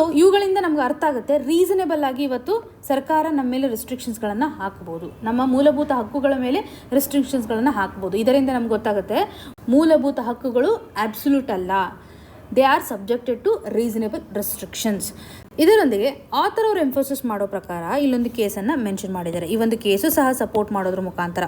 ಸೊ ಇಲ್ಲಿ ನೀವು ಅಬ್ಸರ್ವ್ ಮಾಡ್ಬೋದು, Charanjit Lal Chaudhary union of India 1950ನಲ್ಲಿ ಈ ಒಂದು ಕೇಸಸ್ ನಡಿನಲ್ಲೂ ಸಹ ಸರ್ಕಾರ ಇವಾಗ ರಿಸ್ಟ್ರಿಕ್ಷನ್ಸನ್ನು ಹಾಕ್ತಕ್ಕಂತಹ ಸಂದರ್ಭದಲ್ಲಿ ರಿಲೀಫನ್ನು ಅಥವಾ ಈ ಒಂದು ರಿಸ್ಟ್ರಿಕ್ಷನ್ಗೆ ಸಂಬಂಧಪಟ್ಟಂತೆ ಒಂದು ಯಾವುದೇ ರೀತಿಯಾಗಿ ಹಾರ್ಮ್ ಇಲ್ಲದೆ ಲೆಜಿಸ್ಲೇಚರು ಫ್ರೀಲಿ ತೆಗೆದುಕೊಳ್ಬೋದು ಅಂತ.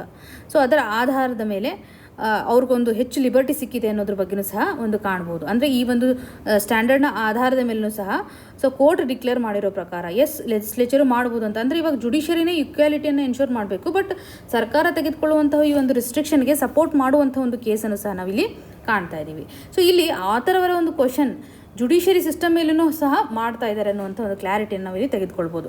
ಇದರೊಂದಿಗೆ ಸೆಕ್ಷನ್ 377 ನಡಿನಲ್ಲಿ ಇಂಡಿಯನ್ ಪೀನಲ್ ಕೋಡಲ್ಲಿ ಇರ್ತಕ್ಕಂಥ ಕೆಲವೊಂದಿಷ್ಟು ಪ್ರೊವಿಷನ್ಸ್ಗಳನ್ನು ಎಂಫೋಸಿಸ್ ಮಾಡ್ತಾ ಜಸ್ಟಿಸ್ DY ಚಂದ್ರಚೂಡ್ ಅವರು ಸಹ ಆರ್ಟಿಕಲ್ 14ಗೆ ಸಂಬಂಧಿಸಿದಂತೆ ಇದೊಂದು ಪವರ್ಫುಲ್ ಆಗಿರುವಂತಹ ವ್ಯಾಲ್ಯೂಸನ್ನು ರಿಫ್ಲೆಕ್ಟ್ ಮಾಡುತ್ತೆ. ಸೊ ಇದಕ್ಕೆ ಸಂಬಂಧಪಟ್ಟಂತೆ ನಾವು ಫಾರ್ಮಲಿ ಒಂದು ಕ್ಲಾಸಿಫಿಕೇಷನನ್ನು ಅಂದರೆ ಮೋರ್ ಫೋಕಸ್ ಮಾಡಬೇಕು. ಈಕ್ವಾಲಿಟಿಗೆ ಇರ್ತಕ್ಕಂಥ ಒಂದು ಪ್ರೊವಿಷನ್ಸ್ಗಳನ್ನು ಈಕ್ವಾಲಿಟಿಗೆ ಸಂಬಂಧಿಸಿದಂಥ ಒಂದು ಎಂಫೋಸಿಸನ್ನು ಸಹ ನಾವಿಲ್ಲಿ ಕಾಣ್ತಾ ಇದ್ದೀವಿ ಅಂತ ಹೇಳ್ತಾ ಇದ್ದಾರೆ. ಸೊ ಈ ನಿಟ್ಟಿನಲ್ಲಿ ನಾವು ಸರ್ಕಾರ ತೆಗೆದುಕೊಂಡಿರ್ತಕ್ಕಂತಹ ಕೆಲವೊಂದಿಷ್ಟು ಪಾಲಿಸೀಸ್ ನಡಿನಲ್ಲಿ ಸೊ ಹಿಡನ್ ಅಜೆಂಡಾ ಏನಿದೆ, ಅಥವಾ ಇದು ನಿಜವಾಗ್ಲೂ ಪೊಲಿಟಿಕಲ್ ಅಜೆಂಡಾವನ್ನು ಹೊಂದಿದೆನಾ, ಅಥವಾ ಇದು ಸರಿಯಾಗಿ ಜನತೆಗೆ ಬೇಕಾಗ್ತಕ್ಕಂಥ ಈಕ್ವಾಲಿಟಿಯನ್ನು ಎನ್ಶೋರ್ ಮಾಡಲಿಕ್ಕೆ ಮುಂದಾಗ್ತಾ ಇದೆ ಅನ್ನುವಂಥ ಕಾಂಟೆಕ್ಸ್ಟ್ ನಾವಿಲ್ಲಿ ಕವರ್ ಮಾಡ್ಬೋದು. ಒಟ್ಟಾರೆಯಾಗಿ ಈ ಒಂದು ಆರ್ಟಿಕಲ್ ನಡಿಯಲ್ಲಿ ನಮಗೆ ಬೇಕಾಗಿರುವಂತಹ ಮೇಜರ್ ಡೈಮೆನ್ಷನ್ ಅಂತಂದರೆ ಇಲ್ಲಿ ಈಕ್ವಾಲಿಟಿಗೆ ಸಂಬಂಧಿಸಿದಂತೆ ಅಥವಾ ಸಮಾನತೆಗೆ ಸಂಬಂಧಪಟ್ಟಂತೆ ನಾವು ಎಲ್ಲರಿಗೂ ಒಂದೇ ರೀತಿಯಾಗಿ ಅಪಾರ್ಚುನಿಟೀಸನ್ನು ಕೊಟ್ಟಿಲ್ಲಲ್ಲ. ಭಾರತಕ್ಕೆ ಬರ್ತಕ್ಕಂಥ ಎಲ್ಲ ರಿಲಿಜನ್ ಬ್ಯಾಕ್ಗ್ರೌಂಡ್ ಇರ್ತಕ್ಕಂಥವ್ರನ್ನು ನಮ್ಮ ದೇಶದಲ್ಲಿ ಎಲ್ಲ ರಿಲಿಜನ್ಗೂ ಸಹ ನಾವೇನು ಮಾಡ್ತೀವಿ, ಪ್ರಾಮುಖ್ಯತೆಯನ್ನು ಕೊಡ್ತೇವೆ. ಯಾಕೆಂದರೆ ನಾವು ಸೆಕ್ಯುಲರ್ ಸ್ಟೇಟ್ ಅಂತ ಅನಿಸ್ಕೊಂಡಿದ್ದೀವಿ. ಈ ಒಂದು ಸೆಕ್ಯುಲರ್ ಸ್ಟೇಟ್ ಕಂಟೆಕ್ಸ್ನ ಆಧಾರದ ಮೇಲೆ ನೋಡಿದರೆ ನಾವು ರಿಲಿಜನ್ಸ್ಗಳನ್ನು ಸಹ ಇವತ್ತು ಎಕ್ಸ್ಕ್ಲೂಡ್ ಮಾಡಬಾರ್ದಲ್ಲ.